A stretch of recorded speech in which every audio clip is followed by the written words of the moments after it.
All right. Thank you very much for giving me and IKEA this opportunity to come and talk to you guys today. I think I have around 9 slides. And actually, I'm not going to give any presentation today. What I would do is, on every slide, I would want you to remember just one thing, maybe one word. And that should be enough, actually, because everything you will not remember anyway after this long day. So let's make it simple for everyone. So what I'm trying to give a message today is that, I'm not going to talk about any technology because I'm not competent enough for that. That's a fact. Second, I think you have heard a lot about forest. I don't come from Sweden originally. You guys, I think most of you are from Sweden. You know about forest more than I do. So what should I talk about that either? What can I contribute then? As I not spend too much time with a company like IKEA, which is very consumer-faced and very consumer-focused, because apparently you guys pay my salary and salary of 190,000 people more, right? So I'm going to talk about consumers then. That's what I'm going to talk about. Slide number 1. What should you remember over here? And it is not renewable. IKEA. Please remember that.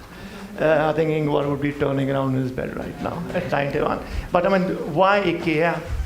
Because it's only 5 or 6 years back we really started to talk about sustainability. It's not that we were not doing things before that, we were just not talking about it. That's it. Now we realized we've done quite a few things, and some of them are quite okay, so let's talk about it. We come from small end, maybe that's the reason, I don't know. I'm still learning a lot of new things out there, right? IKEA, please remember that. Vision and the many people, all of us. That's more important than anything else. I mean, if consumers do not decide that they really want to have that organic food or organic potato, even if it is 30% more expensive, you will not sell it, right? It's as simple as that. There's nothing more difficult. So what is our vision? It's basically about the many people. And you know, now I'm fortunate to be in Sweden, so no one is going to complain that this is incorrect English. And I don't care about it. The main message is, do you understand that it is about the many people? It's about the better everyday life for the many people. That is what we stand for. And if that means that you should have renewable plastics in your IKEA 365 plus food storage boxes, and I'm sure almost everyone has at least one. If not, please buy one. So I mean, if it has to be renewable, then it has to be renewable. That's it. And why should you pay more for that? I don't understand that, because our customers do not understand that either. And I'll come back to that later on. Vision, many people. IKEA, vision, many people. All right? Business, please remember that. Sustainability is all about business. Sustainability is not hugging the trees, not from where we come, because then it is not going to be long-term viable. That's a fact also, at least what we have learned in our business. If you want to make sustainability as your priority, make it a part of your business. Nothing more, nothing less. So when you, and I'm presuming everyone has gone to an IKEA store, if there is anyone who has not gone to an IKEA store sitting in the room today, don't raise your hand. Jokes apart. I mean, we have an obnoxious market share in Sweden, that's 40%. It's quite high actually. Should not be that high, but we have that. So when you go through the store, what are we trying to tell you? Or trying to tell your better halves, by the way. 74% customers are women, actually. You go through the store, you see this chair going up and down, right?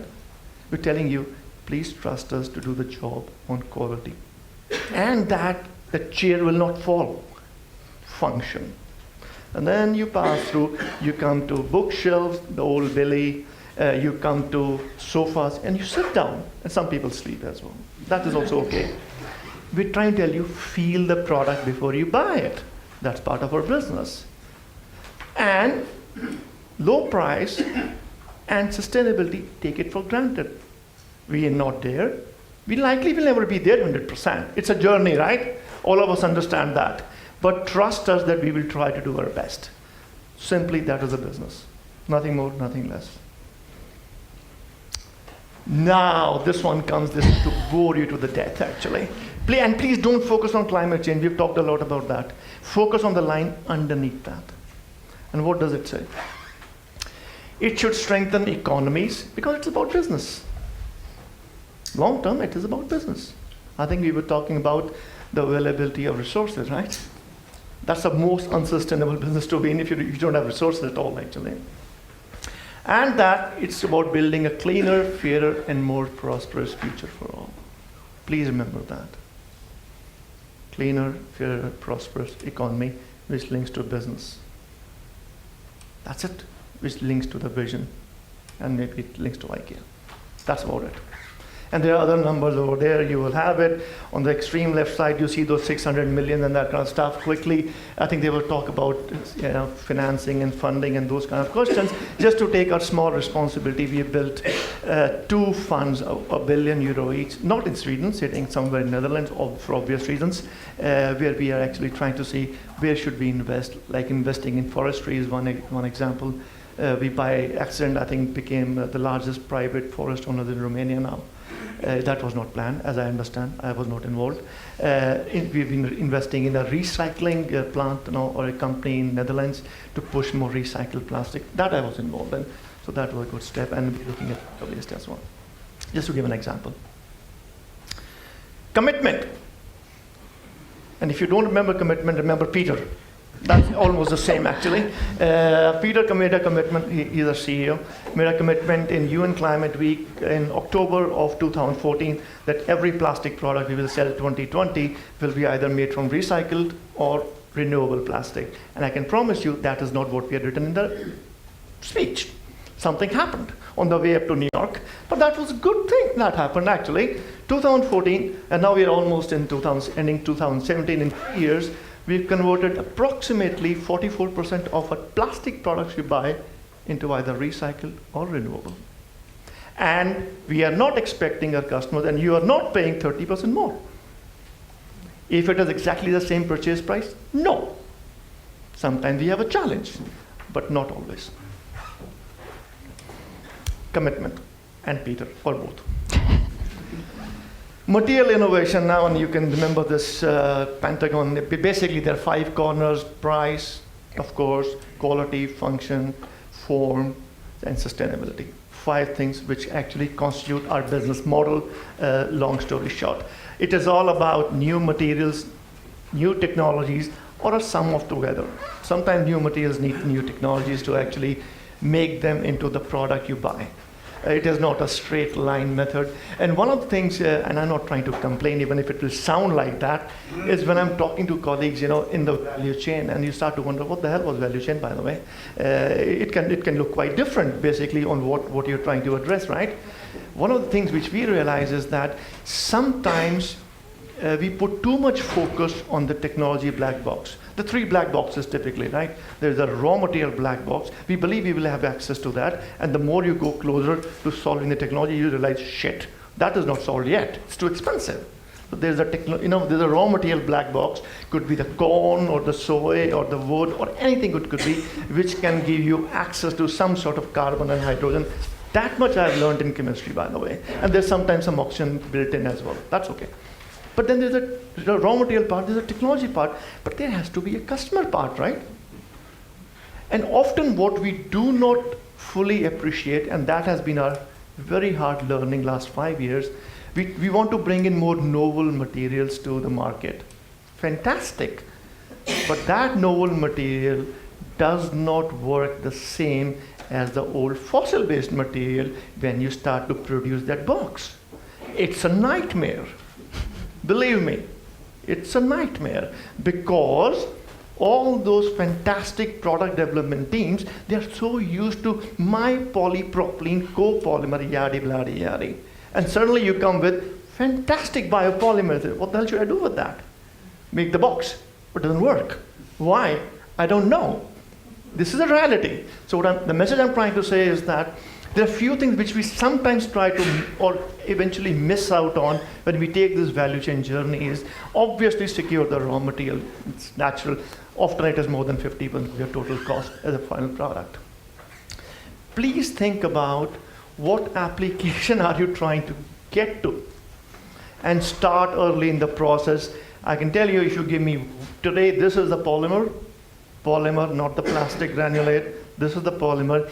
Can you make the same, quilt filling material? It will take 3 years. That's the reality of life, especially if it's a biopolymer. That's the reality of life. Think about it. Then think about it, how many millions are you going to be investing in a plant? And probably you need someone who would say, if we find the right, application, if we find the right commercial deal, in the discussion, well, we're going to be committing maybe 5 years or 10 years of your actual, let's say 50% of your plant output. Just so that your CFO starts to smile. And he's not, growling at you, what the hell are you trying to talk about?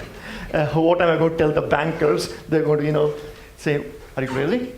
So what I'm trying to say is there are opportunities to de-risk your investment profile. And that's something which we actually are talking to most of our business partners or value chain partners. And sometimes there could be joint financing options. We are not the world's best company in joint ventures, but we are quite okay in being a sleeping financing partner. That's also a reality, actually. But that's what we're trying to talk about. Let's not miss it, because often you sorted the technology out, you decide to invest even, the steel is in the ground, but there's no application. That's probably the most expensive investment you ever did, because the investment is done, but you cannot leverage the capacity. Like a lot of biopolymers face these issues today, actually. You can make all the fantastic strategies, and you can make, as we call them, innovation driver. Let's drive the innovation. It's all something like, what's a blue color? It's like a color of the sky right now outside, when you look out. It's as vague as, it can get. You need to be sharp on what the hell are you trying to solve. So what we've said is, we're going to have all these, beautiful targets and, approaches and blah, blah, blah. But what we're going to do is we're going to be very sharp. We're going to replace the polypropylenes, the PETs, the polyurethane foams, and blah, blah, blah. That's what we're going to go for. We're going to be focusing more on circularity in our business, meaning reuse, recycle, more renewable materials. We're going to be focusing on resource efficiency, meaning all the 280 or 290,000 tons of 5% bone-dried ton sawdust that we create in our 45 factories, we're going to make chemicals out of it, which is possible, as I understand, because we've also been doing that journey ourselves. We're going to be focusing a lot on form and function, beautiful design, meaning we need to go more towards composite structures. And we know cellulose is not the best material when it comes to humidity, so we should make a product sellable in India and China and Thailand and Indonesia as well, because people live their lives differently. And on top of it, the products need to be healthy and safety, meaning, by the way, your sofa has, or your chairs actually have polyurethane foam, and I don't need to tell you what is in that foam. It's not the nicest chemical, right? So you want to get away from that, so that you do not find, which happens in many cases, that you don't feel smells and all those kind of things, and emissions. Get away from all those things. There is a ping pong game which goes on between California and the UK. Do you know which is that? Make the sofa or the mattress more safe, and let's put more chemicals in it. That's what they do. This is the reality. And we got enough of, we had enough of it. So 3 years back, we said no chemicals.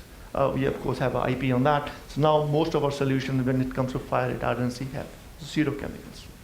It is possible, a little bit more expensive today, and our line organization is not so happy about it, that I understand.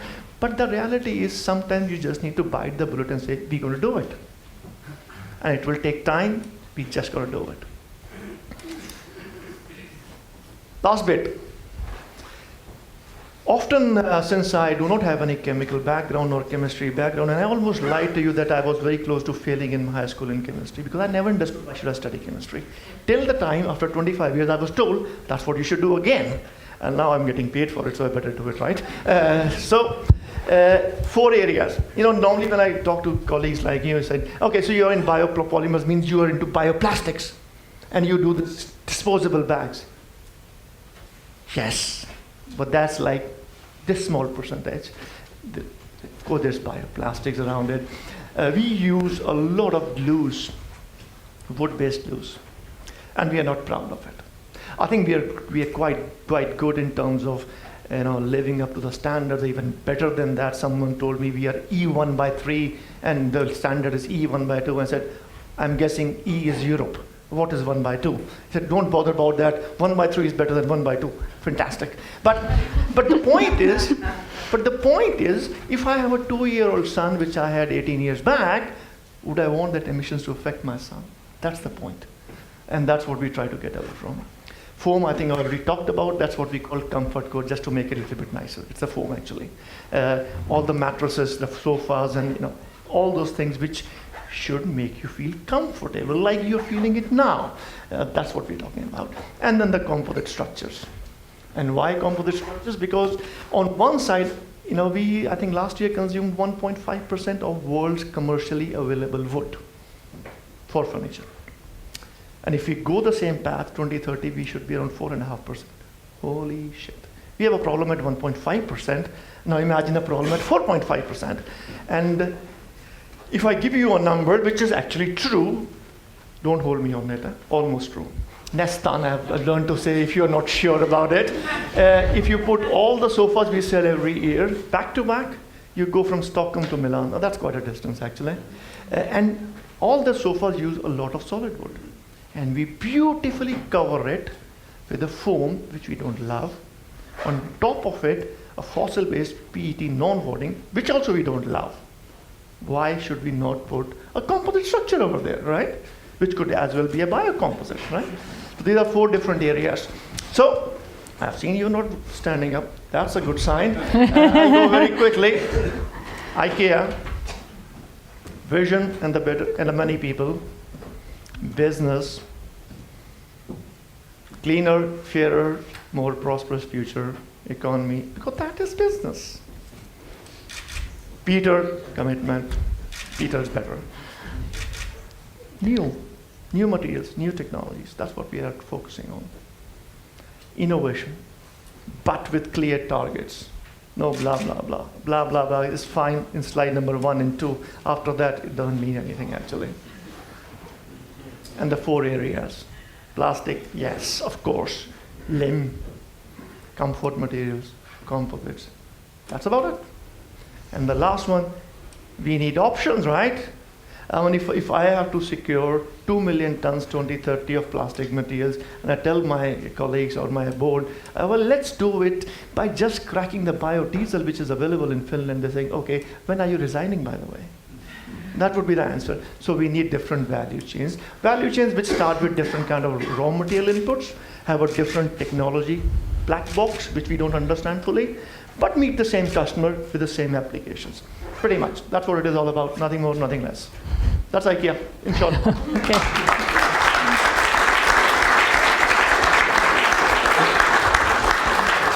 So thank you very much. It's a bit of a new perspective, a little bit more, or extremely market-oriented. But how can the bio-based product be part of customers' conscious and environmental choices? How do you work with that on IKEA?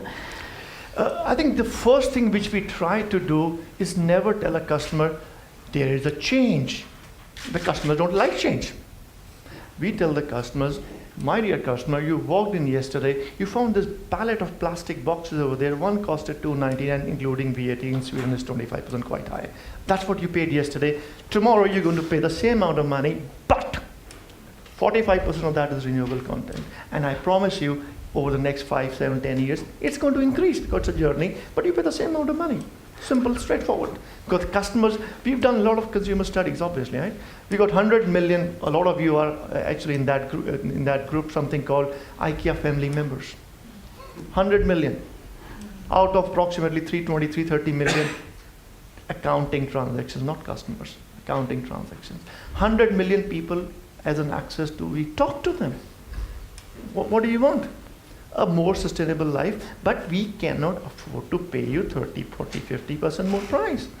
Simple and straightforward. Don't make it complicated. People, customers normally are not PhD in chemistry, I'm sorry to say that. They need something, they have a need. If they see it, they like it, they can afford it, they take it home and hopefully they're happy about it. Simple. Don't make it more complicated. Okay. It's easy. You hear? It's easy. But can you see different difference between countries for the driving force for sustainable products? Yes, absolutely. I mean, there are always countries who apparently are early adopters. We see Sweden as one country. Netherlands actually is another country. But then there are different countries and different cultures have different drivers for going towards sustainable products. If I take example of China, I mean, people come in, this is true, and this is not Nestana, this is really true.